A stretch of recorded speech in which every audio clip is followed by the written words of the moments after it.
Trump derangement syndrome is a real condition, an established condition, and it has been afflicting Democrats for many years, much to Trump's great delight. His twisted personality just refuses to stop. It just cannot stop. That twisted personality gives him the energy. His hate for Democrats just drives him and drives him. And he loves the fact that he has this effect on Democrats. Let's listen to Trump himself talk about Trump derangement syndrome. And the Democrats are fighting it only because they want to fight. They have Trump derangement syndrome. You know, if it was somebody else, they wouldn't fight. If you had a normal person, if you had some stiff sitting behind you, they'd be fine. But they have Trump derangement syndrome. Welcome to Pillar on Politics, and I'm Bob Pillar, and this is the channel where we hold two propositions. The first being that the Trump MAGA party is a white Christian nationalist, white supremacist party, and everything can be explained by using that lens. All mysteries Trump MAGA can be revealed by using a white Christian nationalist, white supremacist lens. The second proposition is that the Democrats still don't understand this. In particular, the left liberal media, the left liberal democratic media sphere. They're still struggling all these years after Trump came down on that most famous escalator ride in American history. They are still struggling to figure it out. This Trump derangement syndrome has produced for Trump this gleeful scenario where among Democrats, 94% view him as unfavorable. They are against him. He knows that. He loves that. This is owning the libs. This is owning the Dems. And this phenomenon goes way back pretty much in a straight line to the beginning of his presidency. Trump MAGA think this is what we need to grapple with. And in fact, it is the source of Trump derangement syndrome, because the source of Trump derangement syndrome is actually a rational response to MAGA white Christian nationalist rage brain. They are raging all the time. They are attacking left, right, up, down. They are hating the United States and what the United States stands for. So, what is the white Christian nationalist, white supremacist MAGA party all about? And basically, they hold that Democrats are criminals. And if you listen to the discourse, you will see how often they use the word criminal, they use the word evil, they use the word satanic. These are white Christian nationalist terms that they regurgitate over and over again. And as we've seen many hats, posters saying that as Christ is our king, Trump is our president, and they see Trump as a king on earth. Absolutely. If you can have a king in heaven, you can have a king on earth. In this video, we're going to take a look at polling, and we're going to see how Trump derangement syndrome has blinded left liberal democratic pundits from being able to see what is really going on. And we have a good example. We're going to be looking at a video from John Ayadollah of TYT. He does the damage report, and actually I quite like him. He's got, he's got his head and heart in the right place.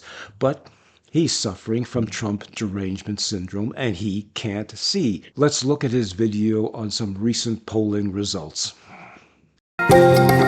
Trump is losing a lot of support, measurable support from groups that you might not expect, and certainly groups that he's going to need to be on his side if he wants the midterms to be anything other than a disaster. And when I go to polls here, it's not like one poll has been bad for Trump. It's pretty broad.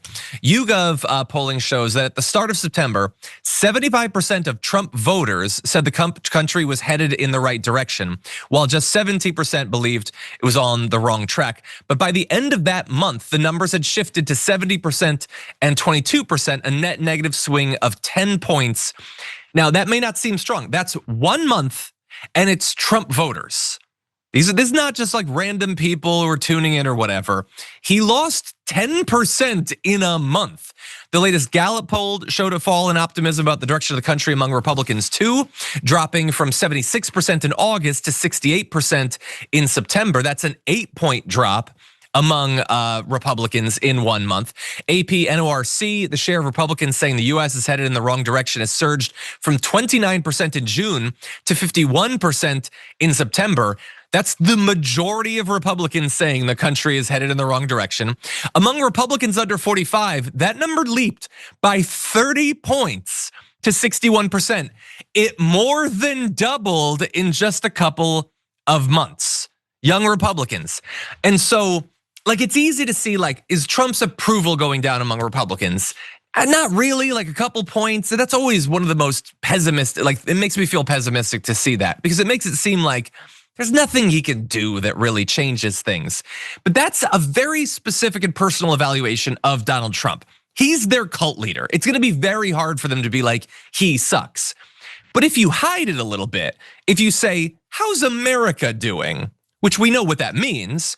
The majority say it's headed in the wrong direction. Young conservatives are like done. It's a healthy majority saying we're moving in the wrong direction. And overall, his problems with the young Americans are getting pretty hard to ignore. I think it's a bigger story than the media is really acknowledging.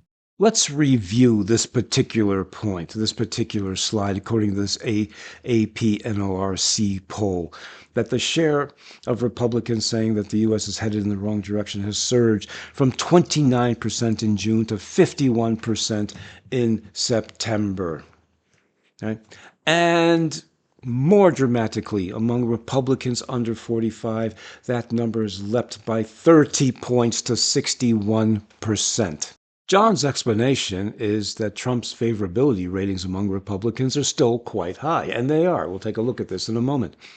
So his excuse is, well, Trump's a cult leader, and in fact, no one's going to say among the Republicans that they don't approve of Trump. So he looks at a substitute, a surrogate measure, which is the direction of the country. And all the statistics of these three polls that he cites is about the direction of the country. And he's now citing that a majority of Republicans, and particularly young Republicans, are saying that the country is going in the wrong direction. And John makes this enormous error. He thinks they're talking about Trump. But again, let's consider the numbers. A massive shift over 1 month. Let's take a look at Trump's actual favorability ratings, and let's see what they really look like. So here we're taking the same YouGov poll from the same source, from the same date, and this time we are focusing on the Republicans, and it's almost exactly the reverse of the Democratic polling. So we can see here that as of 13th of October 2025, 87% of Republicans were favorable to Donald Trump. And just as with the Democrats, this is pretty much a solid relationship going straight through to beginning of Trump's presidency. Well, I'm sorry, John, to have to break this to you, but Republicans love Trump. 87% solidly love what he's doing and love everything that he's doing. They love that he shut down the southern border. They love that he's going after supposed fentanyl boats. They love that he's invading Democratic cities, because that's where you find the Democrats, and Trump is doing everything he can to undermine and to attack Democrats. Right? They love the deportations. They love the incarcerations of illegal aliens. They love all that. They love it. They love it. They love it. So you are wrong. It is wrong to say, to ignore this result. As a matter of fact, this is where the Trump derangement syndrome comes in, that is blinding Democratic pundits such as yourself. You're a brilliant example of this. Democrats do not want to acknowledge, cannot get themselves to acknowledge, but something that is an absolute truth is that Donald Trump is the greatest political phenomenon in American history, bar none. This is a man who had no political experience, never held political office, and did not have a political organization other than a Twitter account with which he had tens and tens of millions of followers even before he started running for president, and then it ballooned beyond that. And this man, with nothing but a Twitter account, as I said, no political organization, never ran for office, captured a 160-year-old Republican Party, a well-established party, is an extraordinary thing, unprecedented in American politics, unmatched in American politics. This is something truly extraordinary.